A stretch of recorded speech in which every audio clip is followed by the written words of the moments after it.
আজি 2 ডিচেম্বৰ অসম দিৱস বৰ অসমৰ ভেটি গঢ়োতা চাউলুং চুকাফাক যেন স্মৰণ কৰিছে বুলি ক'ব লাগিব সমগ্ৰ অসমবাসীয়ে।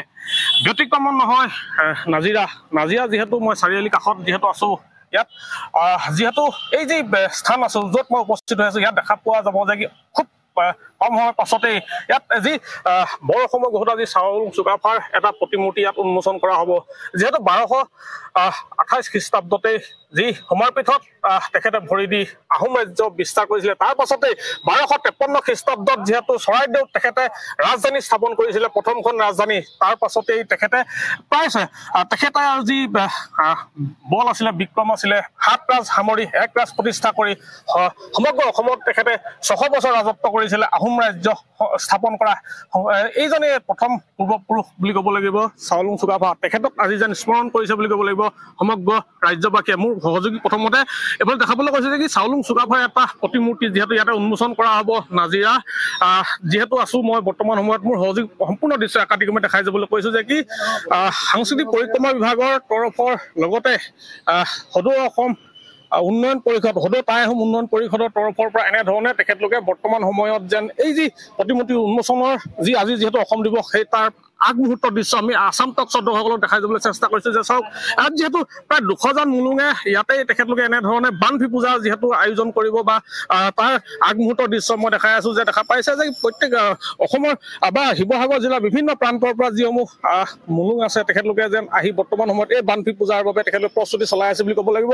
আমি পুৱাৰ দৃশ্য আমি দেখাই যাবলৈ চেষ্টা কৰিছো, যিহেতু দিনজোৰা কাৰ্যসূচীৰে যিহেতু আজি অসম দিৱস ইয়াতে আয়োজন কৰা হৈছে। মোৰ সহযোগ অকণমান আগুৱাই আহিবলৈ কৈছো যে কি তেখেতলোকৰ সম্পূৰ্ণ দৃশ্য আমি একাধিক্ৰমে দেখাই যাবলৈ চেষ্টা কৰিছো যে কি এই যি সমগ্ৰ অসমৰ যি যিহেতু ভেটি গঢ়োতা চাউলুং চুকাফাক আজি স্মৰণ কৰিব তাৰ আগমুহূৰ্তৰ দৃশ্য মই দেখাই গৈছো। মোৰ লগত কেইবাজনো মুলুং আছে, যিহেতু মই তেখেতলোকৰ পৰা জানিব চেষ্টা কৰিম।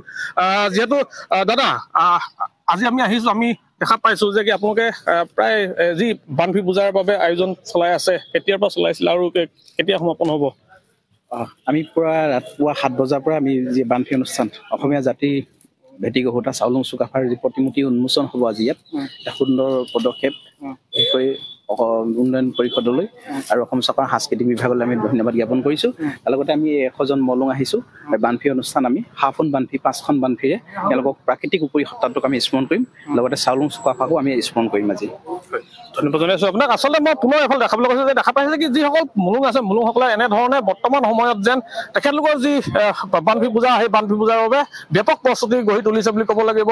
মোৰ সহযোগ যদি আনফালে যদি দেখাবলৈ কওঁ যে চাউলুং চুকাফাৰ যিটো প্ৰতিমূৰ্তি ইয়াতে যিহেতু উন্মোচন কৰা হ'ব, কেইবাগৰাকী মন্ত্ৰী বিধায়ক ইয়াতে আহি অসম চৰকাৰৰ যি মন্ত্ৰী বিধায়ক আছে তেখেতলোকে ইয়াতে যেন এই চাউলুং চুকাফাক যি প্ৰতিমূৰ্তি উন্মোচন কৰিব তাৰ আগমুহূৰ্তৰ দৃশ্য আমি দেখাই যাবলৈ চেষ্টা কৰিছো। মোৰ সহযোগীক মই পুনৰ এইফালে আহিবলৈ কৈছো যে কি মই সামগ্ৰিক পৰিৱেশটো দেখাবলৈ কৈছো যে কি কেনেধৰণে ব্যাপক প্ৰস্তুতি গঢ়ি তুলিছে বুলি ক'ব লাগিব টাই আহোম উন্নয়ন পৰিষদে হওক বা সাংস্কৃতিক পৰিক্ৰমা বিভাগৰ যি মন্ত্ৰী আছে তেখেতলোক, আৰু লগতে আমি যিহেতু জানিব পাৰিছো যে কি কেইবাগৰাকী মন্ত্ৰী ইয়াতে আহি তেখেতলোকে এই যি চুকাফা মূৰ্তি উন্মোচন কৰিব আৰু লগতে এখন গণসভা যিহেতু ইয়াতে আয়োজন কৰিছে বুলি ক'বলৈ মূলত আৰু এজন আছে ব্যক্তি আছে, মই তেখেতৰ পৰা কিছু কথা জানিব চেষ্টা কৰিম। যিহেতু দাদা আমি আসাম টকছে আজি আহিছো, ৰাতিপুৱাই দেখা পাইছো আপোনালোকে ব্যাপক প্ৰস্তুতি গঢ়ি তুলিছে টাই আহোম উন্নয়ন পৰিষদৰ লগতে সাংস্কৃতিক পৰিক্ৰমা বিভাগৰ তৰফৰ পৰা কেইবাগৰাকী মন্ত্ৰী আহিব।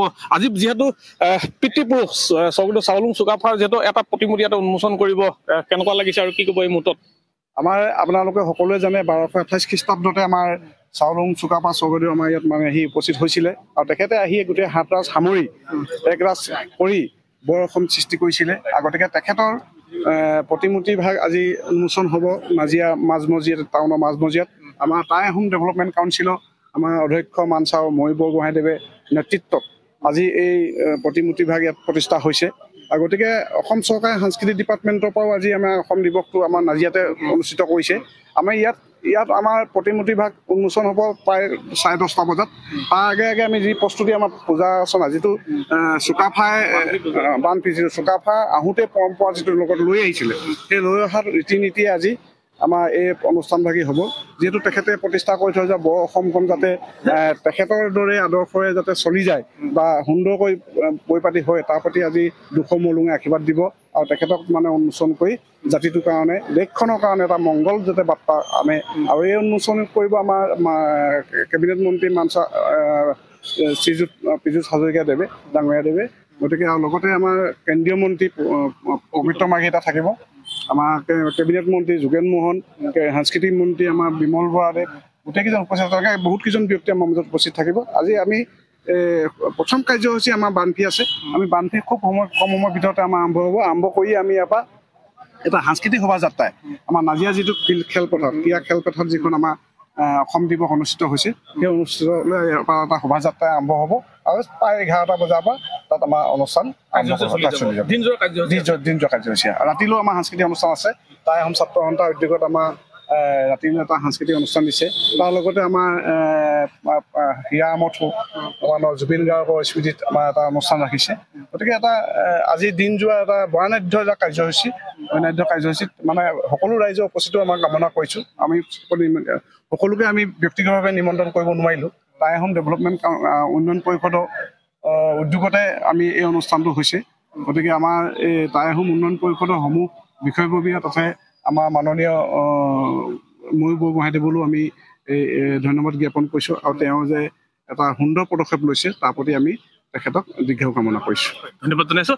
আচলতে এনেধৰণে আজি যিহেতু 2 ডিচেম্বৰ তাৰিখত যিহেতু অসম দিৱস, যিহেতু চাওলুং চুকাফাক স্মৰণ কৰিব বুলি ক'ব লাগিব সমগ্ৰ ৰাজ্যবাসীয়ে।